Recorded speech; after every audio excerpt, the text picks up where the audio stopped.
আওয়ামী লীগ যদি আসে আপনারা কিন্তু পালাবারও পাবেন না। তো শেখ হাসিনার হুকুম লাগবে না। আপনি দেখেন আজকে ঢাকাবার ইলেকশন দিছে, আজকে ছিল নমিনেশন পেপার ফাইলিং এর লাস্ট ডে। ফাইলিং এর বেলা আওয়ামী লীগকে দিবে না, বিকজ দে আর ফ্যাসিস্ট। দিবে না। ফ্যাসিস্টের অর্থ এরা বলতে পারবে না, বানান বললেও বানানোই করতে পারবে না। তো তারা আবার নাজিস্টের একটা ভূমিকা পালন করছে, কি যে ইন্ডিপেন্ডেন্ট কেউ দাঁড়াইতে হইলে পরে,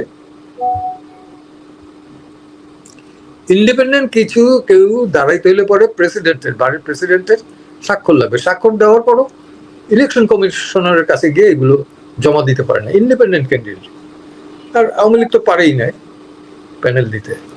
তো আমি জানি না সুপ্রিম কোর্ট বারে কিভাবে পারবে, বার কাউন্সিলে কিভাবে পারবে। এইভাবে হয়তো 1 বছর ঠেকাই রাখতে পারবে, 2 বছর পারবে, তারপর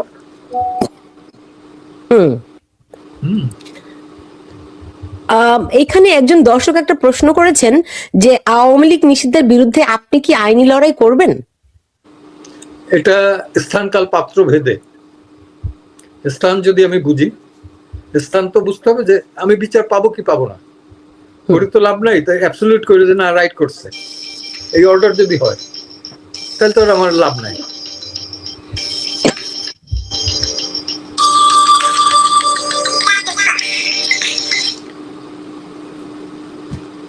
জি হ্যাঁ, তো সেই ক্ষেত্রে দেখতে হবে, কারণ মামলা তো করলে করা যায়, ফাইল করলে পরে সেটা রেজাল্ট কি আসবে এটাতে আমার এক্সপেক্ট করতে হবে যে পাবো। যেদিন আমি বুঝবো যে অন্তত 60% পাওয়ার পসিবিলিটি আছে, পসিবিলিটিটা কিন্তু ডিপেন্ড করে এখন লয়ের উপর না, আইনের উপর না, ব্যক্তির উপর। ওই কারণেই বললাম যে আমি নিজে যদি স্বাধীন চেতা না হই, আমাকে স্বাধীনতা দিয়ে তো লাভ নেই।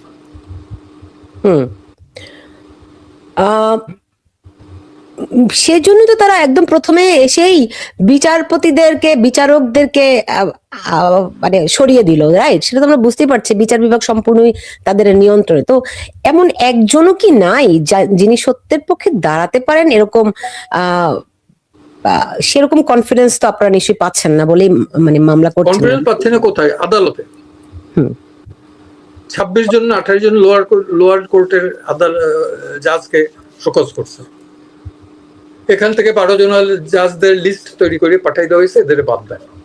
বিলিভ মি, এদের মধ্যে প্রধান বিচারপতির হওয়ার যোগ্যতা সম্পন্ন একজন মহিলা ছিলেন, যার পিতা একসময় প্রধান বিচারপতি বাংলাদেশে ছিলেন, বদরুল হায়দার চৌধুরীর মেয়ে ডক্টর নাইমা হায়দার।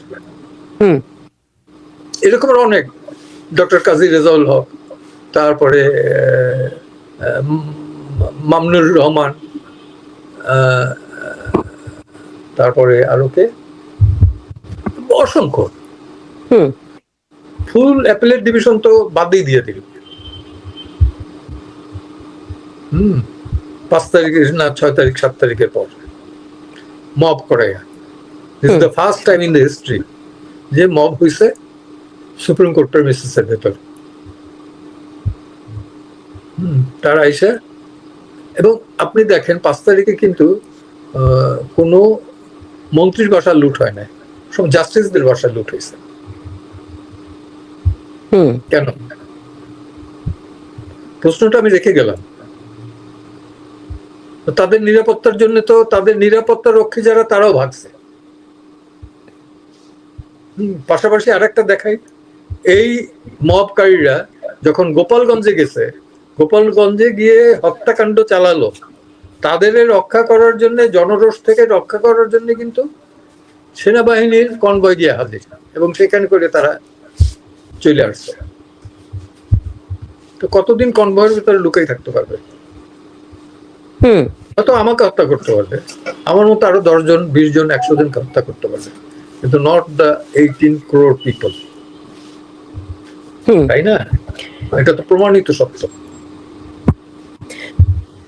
তো এখন ধরেন আওয়ামী লীগকে নিষিদ্ধ করেছে, তো আপনি তো জানেনই যে আপনি নিজেই বলছিলেন যে সমর্থক গোষ্ঠী বিপুল, 30% সমর্থক, কমসে কম আওয়ামী লীগ ক্ষমতা থাকার চেয়ে এখন তার চেয়েও 30% জনপ্রিয়তা বেশি, তাহলে তাদের নেতা কর্মী কত আছে এটা তো আমরা অনুমানই করতে পারি। সো এই আইন প্রয়োগ করে এই যে সন্ত্রাস দমন, সন্ত্রাস বিরোধী আইনে আওয়ামী লীগকে নিষিদ্ধ করলো, 4 বছর থেকে 14 বছর শাস্তির বিধান রাখলো, তো এটি করে তারা কত কর্মীকে, কতজনকে কারাগারে পাঠাবে? এত কারাগার কি আছে নাকি বাংলাদেশে? যা কারাগারে আছে তা প্যাকড আপ ওভারফ্লো হইতেছে এখন। দেখেন না মারা যাচ্ছে। আজকেও ফেসবুকে দেখলাম যে একটা ছেলে মারা গেছে, আনিস আলমগীর লিখছে সম্ভবত, যে কারাগারের দেখছি ইয়াং ছেলে, কনভিক্টেড না, হাজতিরা নর্মালি কাজ করতে পারে না, ও আসতো সন্ধ্যায় ধূপ দিতে যাতে ওর ওই গন্ডি থেকে বের হইতে পারে। হাজতিদের একটা গন্ডির বাইরে যেতে পারে না। এই তো কষ্ট লাগে। তো এই আমরা আমার জুনিয়ররাই এক মহিলাকে বের করলো যে সে জয় বাংলা বলছে, জাতীয় স্মৃতিসৌধের ওইখানে বসে 2 সন্তান নিয়ে, সন্তান সহ তাকে গ্রেপ্তার করছে। তাকে রিলিজ করা হলো বেল যাওয়ার পরে, অর্থাৎ তাকে রিলিজ দিল। তার বাচ্চাদের সে খুঁজে পেতে পরদিন আবার সময় লাগছে। কোন শেল্টারে রাখছে এটা বল নেই। তো এটা একটু প্রিপারেশন নিলে পরে দিতে পারতো। আবার আরেকটা আইন নাই, বেআইনি একটা কাজ করতেছে। আমার মনে করেন আপনার রিলিজ আমি করাইলাম, করাইয়া জেল গেটে গেল, ওই আসিফ নজরুল বললো না আমরা এটারে কম্পিউটারাইজ করে ফেলেছি, ডিজিটালাইজড, এটার সাথে সাথে জেল গেটে পৌঁছে যাবে এবং তাকে রিলিজ দিবে। সবই পৌঁছে, কিন্তু রিলিজ দেয় না। না দিয়ে করে কি, এরা এনএসআই, ডিবি, থানা, প্রত্যেক থানা একটা দেয়, এর নামে আছে কিনা, এইভাবে কাইটে যায় প্রায় 2 সপ্তাহ 3 সপ্তাহ, তারপরে আরেকটা মামলা ঢুকাই দেয়। তো এই যে 15 দিন রইলো, এটা তো রংফুল কনফাইনমেন্ট। মানুষের মৌলিক অধিকার খর্ব করে তাকে রাখা হচ্ছে। এটার এখনো আমরা চাই না কেন, যে বিচার চাইলে হয়তো পাবো না পাওয়ার সম্ভাবনা বেশি, যে কারণে চাচ্ছি না। তবে এটা ঠিক, ইউনূসের বিরুদ্ধে আমরা তৈরি হচ্ছি। কোর্ট খুললে পরে তার তহবিল তসরুপ এবং আর্টিকেল 147 অনুযায়ী তার বিরুদ্ধে ব্যবস্থা নেওয়ার জন্য আমরা মামলা দায়ের করব। আত্মসাৎ, ক্ষমতার অপব্যবহার, সবকিছুর জন্য তার বিরুদ্ধে মামলা দায়ের হবে।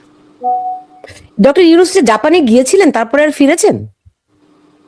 কে তার খোঁজ রাখে? খোঁজ রাখতে পারে, তার লোকজন খোঁজ রাখতে পারে। আমার দরকার পড়ে না, সে ক্ষমতায় থাকতেও আমি দরকার করে নাই, না থাকতেও দরকার করে নাই। মানে সে কি দেশে ফিরেছে? অনেকদিন তো হয়ে গেল। সে যে ফিরুক আর না ফিরুক, সে ফেরে নাই, ওই ডাস্টবিন শফিক ফেরে নাই, আর এও ফেরে নাই, আদিলুর রহমান খানও ফেরে নাই, যিনি 29 মিলিয়ন ডলার ইউএসএআইডি থেকে পাইছে, অ্যাকর্ডিং টু প্রেসিডেন্ট ট্রাম্প বলছে না, একটা অর্গানাইজেশনকে দেওয়া হয়েছে 29 মিলিয়ন ডলার অধিকার, আর 2 অধ্যাপক ঢাকা ইউনিভার্সিটি, তাদেরকে 1 মিলিয়ন করে 2 মিলিয়ন ডলার বাইডেনের সময় থেকে বাইডেনের আগে থেকে দিয়ে আসছে।